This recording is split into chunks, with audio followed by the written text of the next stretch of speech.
Now, what that looks like, I guess, is up to the board and other things. But you just can't let it ride with that type of with that type of remark, that type of word when it's used in that connotation, in that context, is very hurtful. It's very painful, and it just brings back a lot of terrible, terrible memories for a host of people. You know, the first thing I thought about when I heard that, I immediately thought about those pictures we used to always see in the Martin Luther King videos with the colored things over the water fountains and the bathrooms, you know? And then I thought about how when my dad cleaned trains when he was in college, that they wouldn't turn on the trains, turn on the heat so that they could work because they were just the colored help, you know? And so in order to really understand how hurtful that word is in that context, that's very disturbing to me, you know? And I don't apologize for feeling that way, because I think that we need to be as vigilant as possible to make sure that every person, I'm talking about, you know, whether you're Italian, Jewish, whatever you are, that we are treating each other with the ultimate amount of respect, period. You know what I mean? Right. It's just, that's my opinion. Right. It's just, you know, I can't imagine, you know, that I mean, trying to say colored children or children of color, you know, I can see you messing up the children, you know, and I know people get nervous, but you know, even if she got nervous and that came out, what came out was what was in her head. So if she, that phrase came from somewhere, even though, and she's young. I mean, like I said, she's relatively young, and it's like, really? What are they talking about at your dinner table? Exactly. Right. Wow. It seems what, you know, I don't know. You just don't get a second chance. Nah. At that kind of stuff now. You just don't get a second chance. So they'll see how has she been doing, you know, prior to that? I mean, how is she was just elected. Right, just elected. Oh Lord. Oh, bye. Right. See you later. Right. So and again, you know, take your colored ass on. Right. I think we all need to be held to the same standard. You know, if I was making inappropriate comments and I just say, you know, I said something inappropriate or insensitive about, you know, someone from the Muslim faith or from the Jewish faith or whatever the group was, then I need to be held accountable for it, whether I intended to do it or not. It's hurtful. It's insensitive. It brings back some extremely painful memories. And see, people don't understand, you know, there's always a connotation that, well, you guys need to get over that. Well, you see, you can't, when you, oh boy. Well, you see, when you've never experienced that type of hate and that type of intolerance, and it's been passed down from generation to generation, you know, when you have to hear, for example, I'll never forget, we were talking to your dad then, Bad. I had just gotten on the police department. And your dad was like, look, man, I'm glad that you're there. He said, because we were beaten with a lot of ropes and we sucked a lot of tear gas so that you guys could have these kind of opportunities. And I never forgot that. Forgot that. And, you know, or I remember I had to have a conversation with my daughter's boyfriend at the time about, look, man, if you get stopped, these are the things that you do and you don't do. Because, you know, he was a big kid, you know, nice as he wants to be, smart fella. But, you know, with all the things that were going on at the time, you know, I just wanted to make sure that if he had an encounter with the police, that it was respectful and that he followed the directions and he was respectful, and that, you know, if you get a ticket, that's fine. You that's why you have the court system. You know, don't sit there and try to adjudicate that on the scene. You know what I mean? Right. But these are conversations that are more prevalent in the African American community and communities of color than in other communities.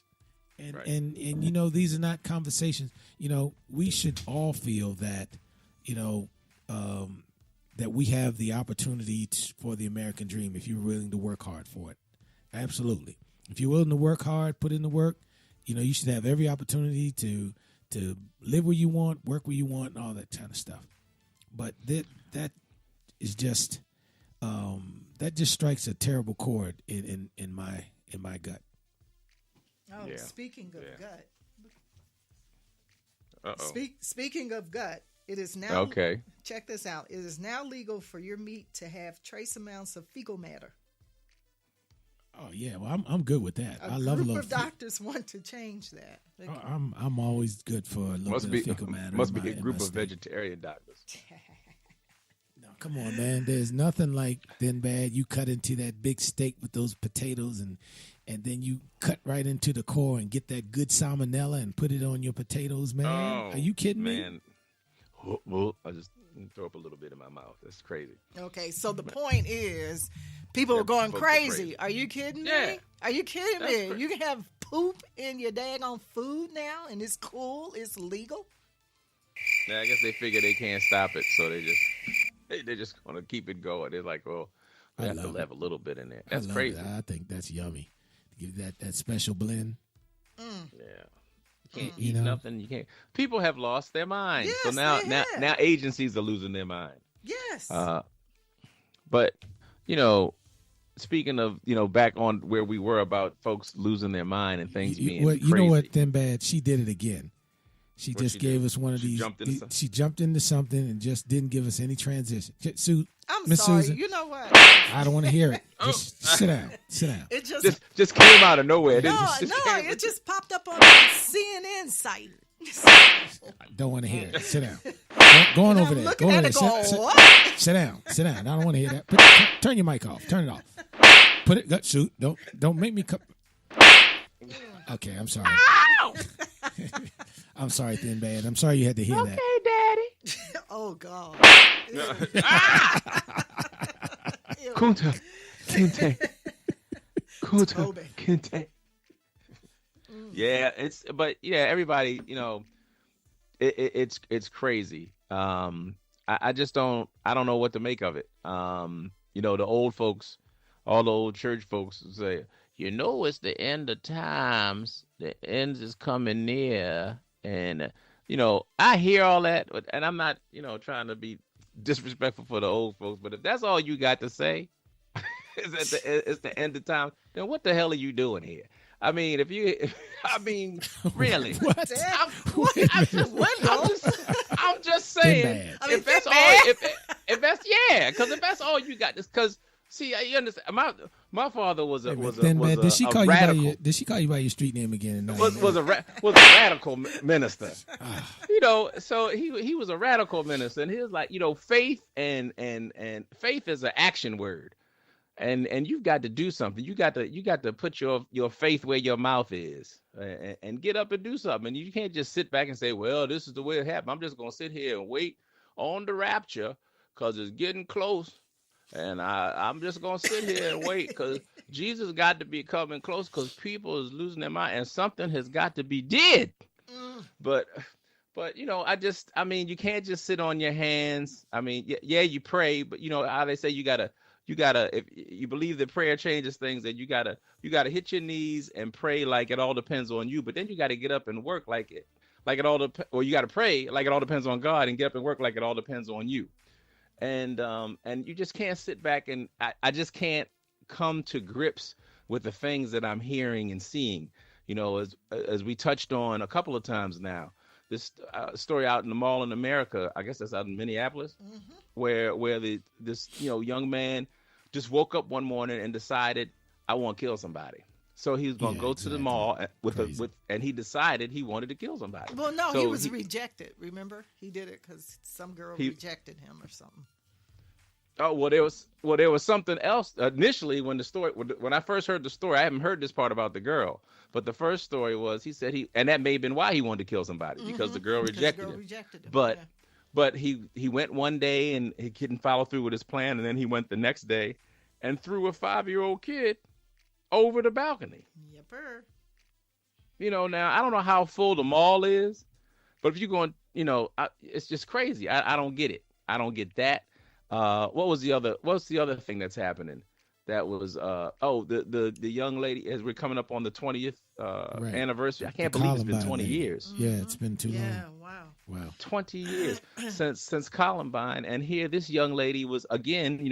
People have tracked, and the law enforcement folks did exactly what they were supposed to do. It seems like in this case they found something that didn't seem right. They followed the tip. The young lady was she Florida originally? Miami, I think. Yeah, and Florida, and then went to Columbine or went to Colorado, and flew. She's 17 years old. To and asking questions all along social media, like, how can I go purchase a gun? Can I leave from another state and purchase a shotgun in Colorado? How would I get that done? Asking these kind of questions. She was praising the gunman from the Columbine shooting, playing the kind of music they had, talking about a plan of some sorts. So they followed her along. They kept her on their radar, and alerted the schools. The schools in Colorado were already in the Columbine area already. Evidently there's some folks out here who sympathize for whatever reason with those gunmen. I don't know. It takes all kinds. Like I said, folks are going crazy. And so they shut down the schools and shut down all after school activities, as they should have done. And somehow, I guess the young lady feeling the pressure or whatever it was. I can't ascribe something sensible to what went down, but I think she took her life. And it's crazy. I mean, a life is lost, but what were the signs? What did you see beforehand? What did anyone see? How do you, I can't imagine, Chief, when we were going to school, especially with your folks being principals of schools and stuff like that, if you didn't show up in school, I think it might be something waiting on you when you got home. Oh, you better believe it. If they even thought that I was thinking about not going to school, there would be something. If you dreamt about it and woke up. That's right. That's exactly right. Right.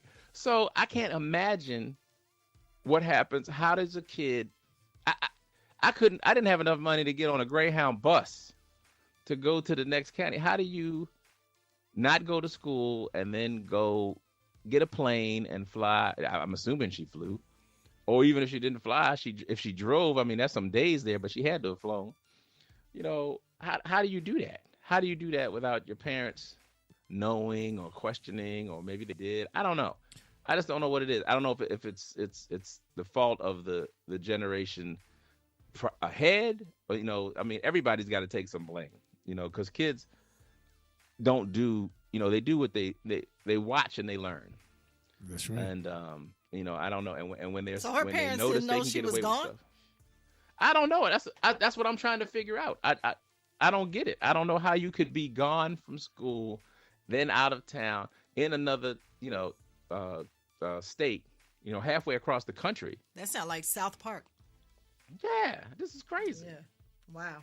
It's crazy. Wow. I don't know. So what is it, Chief? What do we do? I mean, can we rule it? Has the world gone crazy or what? Have people lost their minds, or is it coming back? I think you've got some folks that are definitely losing their minds. I mean, when you have folks that are going across the country, in especially in light of the pain that Columbine caused to that entire community and to the nation, that's unusual. When you have this guy that decides he's going to just drop this kid off a balcony because he was rejected, that's crazy. When you look at this well, let's say the incident that happened at Arborview High School in Nevada. You have a young man that is seeking to harm all the African American students. That's off the charts, and of course you don't know what circumstances caused that young man to have that kind of reaction. But when you add it all up, it's saying that we really have a long way to go in terms of making it to a state of peace. And there's the beauty of our country is that we have so many different races and religions and beliefs and so forth. That's what makes us great.